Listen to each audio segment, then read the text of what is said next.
Bienvenue dans cette édition du soir sur BB24. Bonsoir à tous. Aucune sage-femme ne peut inscrire sur la fiche de naissance le nom du présumé père si la femme n'apporte pas au moment de l'accouchement la preuve de la reconnaissance de la grossesse. L'acte de paternité est désormais obligatoire au Bénin.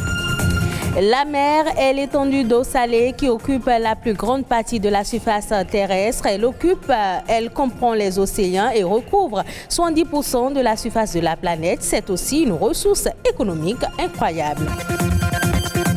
Les mangroves absorbent le carbone, les protéger et les conserver participent à la lutte contre le réchauffement climatique. En quoi sont-elles utiles pour l'écosystème? Un spécialiste nous éclaire.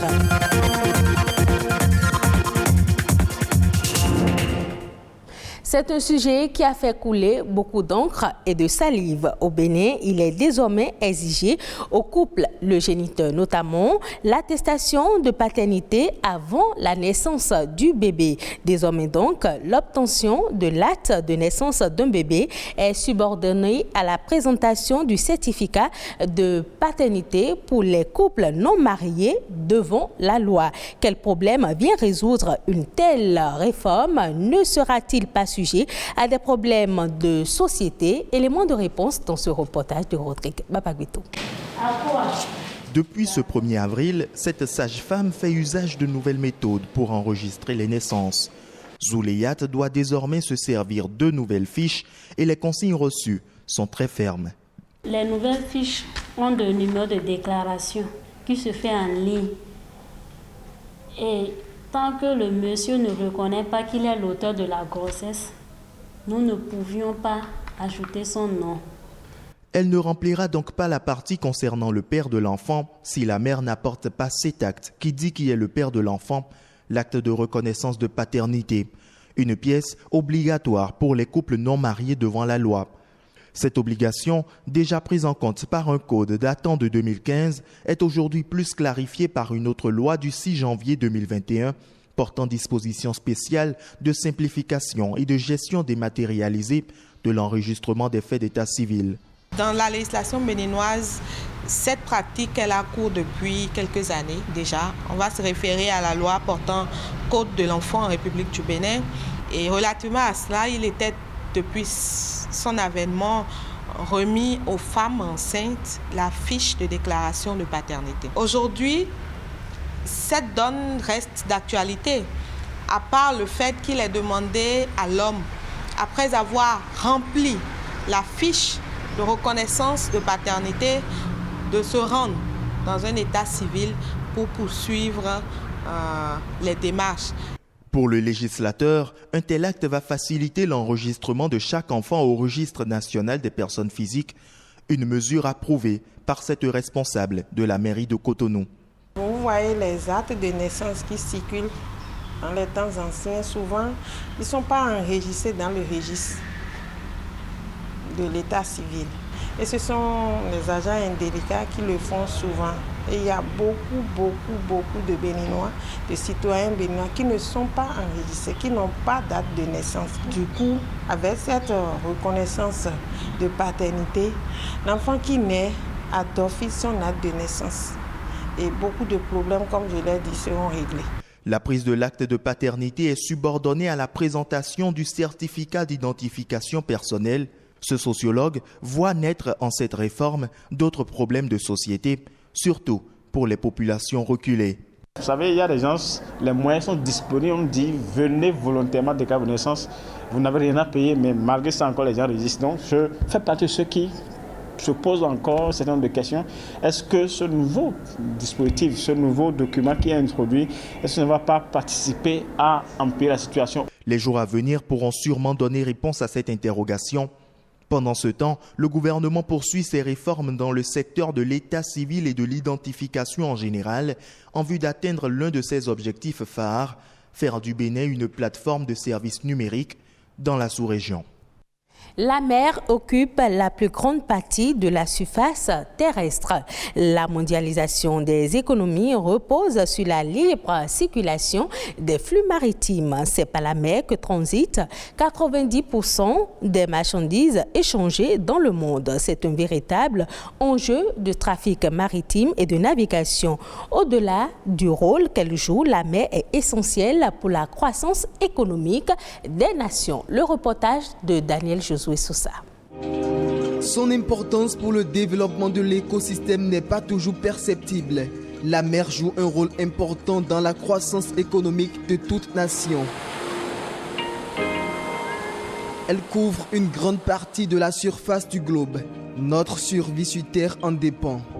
En matière de biodiversité, il y a plus d'espèces au niveau des mers que dans les océans, parce que c'est interne au continent. Maintenant, la mer constitue la zone d'échange de tampons, d'évaporation pour pouvoir reprendre la formation des nuages pour la pluie. Et c'est dans la mer aussi que vous avez les métabolismes, parce que fournit beaucoup de CO2 dans l'atmosphère, ça passe aussi par la mer. Il y a aussi la quantité de sel que nous avons au niveau de la mer qui est très utile. Vous allez voir qu'à des moments donnés, on conseille aux gens de consommer ce type de sel-là. Les avantages sont vraiment énormes. Des avantages qui ne cessent d'accroître au fil des jours, notamment dans le secteur des transports maritimes. Environ 80% des marchandises du commerce mondial transitent par la mer. Elle devient ainsi le premier mode de transport avec plus de 9 milliards de tonnes de cargaison chaque année. La mer constitue le seul élément qui permet de transporter les marchandises de poids très élevé. Tout ce qui est fabriqué en Europe et autres, tout est envoyé dans les pays en développement par la mer. Donc le transport maritime constitue un grand rôle dans le développement économique de toute la nation. Vous allez voir que s'il n'y a pas ce transport-là, il y aura vraiment des problèmes sur le plan économique. Je voulais lancer, comment on appelle, pour que nous puissions, à chacun à son niveau, puisse vraiment protéger la mer et éviter vraiment d'aller déposer n'importe quoi dans la mer. Protéger la mer des déchets est la seule solution qui s'impose à l'humanité pour sauvegarder l'environnement. Pour l'heure, l'Organisation maritime internationale OMI a adopté et continue d'élaborer des mesures pour diminuer les émissions de gaz à effet de serre provenant des navires et réduire la quantité de déchets marins. Des zones tropicales humides bercées par les marées, les mangroves sont une niche écologique, mais elles sont souvent défrichées pour aider à construire des bassins à crevettes ou servir de bois de chauffage. Aujourd'hui, les mangroves, encore mal connues, peuvent être considérées et vues comme des lieux sans intérêt. Pourtant, le tourisme balnéaire dans les mangroves est une source de valeur ajoutée au développement local. Ebenezer Rondino, expert en mangroves, nous parle ici de l'importance des mangroves pour l'écosystème. Ici, nous sommes en face de l'espèce Avicennia germinans. C'est l'une des espèces phares de mangroves. Et c'est une espèce indicatrice de salinité dans un milieu. Quand vous voyez ça dans la mangrove, vous pouvez être sûr que la salinité est élevée à ce niveau. Et c'est ça qui guide même les femmes quand elles veulent faire le sel. C'est dans ces milieux-là que ces femmes identifient ces arbres et c'est là qu'elles raclent le sol pour pouvoir faire le sel. Donc c'est une espèce très importante pour les populations. Elles aiment ça. Et quand vous voulez faire un reboisement à succès, il faut forcément associer cette espèce-là. Et ne pas faire que l'autre espèce qui est le Rhizophora racemosa, qui est facile à planter. Ici, nous avons fait la pépinière, où on a récolté les graines, on les a mis dans des sachets et il y a un suivi.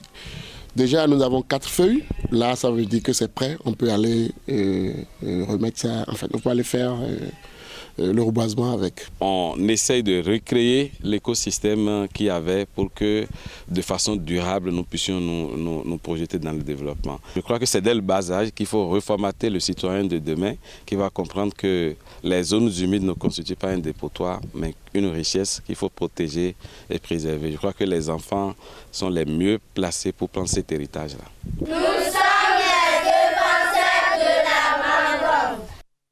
Quels sont les autres sujets qui ont fait l'actualité au Bénin ces dernières 48 heures? C'est dans La Nation en bref, présenté ce vendredi par Amandine Agnamboussou.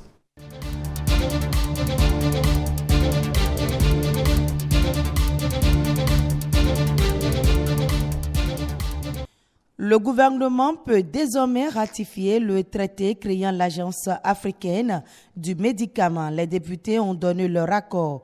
La ratification du traité portant création de l'Agence africaine du médicament en République du Bénin permet de bénéficier de l'appui technique et financier de l'Union africaine dans le cadre du renforcement des capacités pour la mise en œuvre effective et efficace des fonctions de réglementation pharmaceutique.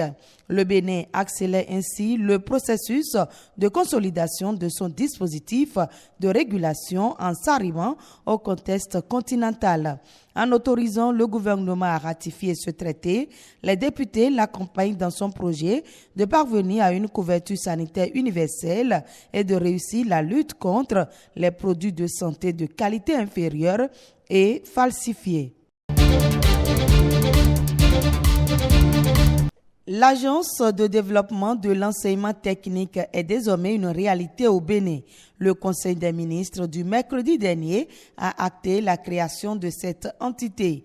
Cette agence a pour objectif de coordonner la réalisation des études, la mise en place d'infrastructures et des équipements de formation adéquats, de conduire l'élaboration des programmes de formation adaptés aux besoins du marché du travail, la formation des enseignants formateurs de qualité et d'accompagner l'institutionnalisation du gouvernance du secteur de l'enseignement et de la formation technique et professionnelle pouvant permettre d'assurer une formation de qualité aux jeunes béninois et garantir ainsi leur employabilité. Le Conseil a marqué son accord pour faire de cette agence un établissement public doté de la personnalité morale et de l'autonomie financière. Elle sera placée sous la tutelle de la présidence de la République.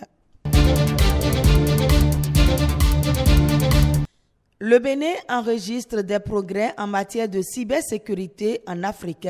Avec un score de 80.06, le Bénin a gagné 2 places et est classé désormais 6e en 2020 contre une 8e place en 2018. Ces performances sont rendues publiques dans le rapport Global Cybersecurity Index 2020 de l'Union internationale des télécommunications. Le Global Cybersecurity Index mesure l'engagement et les mesures prises par les États pour améliorer la cybersécurité. Il consiste à faire une cartographie des réponses à 82 questions qui couvrent 5 piliers essentiels. Pour cette édition, les données de 194 États ont été prises en compte.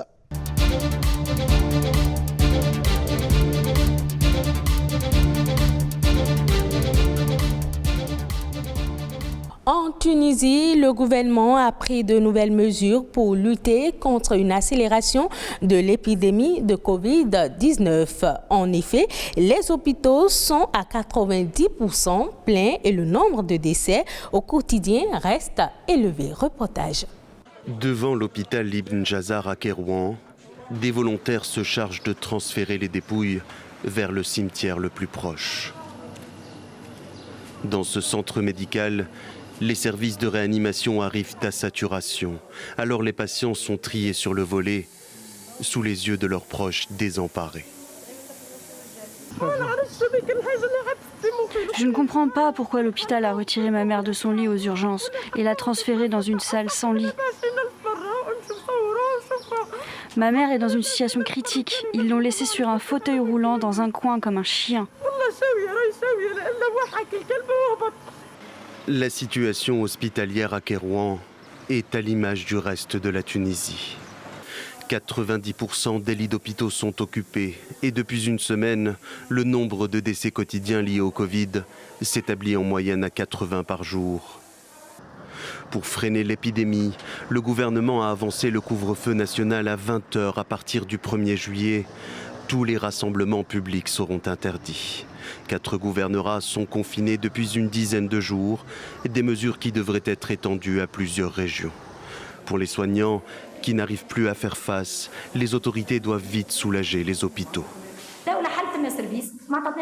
Le gouvernement a ouvert une unité réservée aux patients Covid, mais sans recruter du personnel médical. C'est très difficile de trouver des volontaires. Les gens ont peur d'avoir une faible immunité et de contaminer leurs proches. Au problème de recrutement s'ajoute celui de la vaccination. Le pays peine à se procurer des doses. Seuls 1 700 000 personnes ont reçu le sérum ces 3 derniers mois, sur les 12 millions d'âmes que compte la Tunisie. C'est la fin de ce journal. Merci de l'avoir suivi. Retrouvez cette édition sur le site de l'ORTB, www.ortb.bj. À bientôt.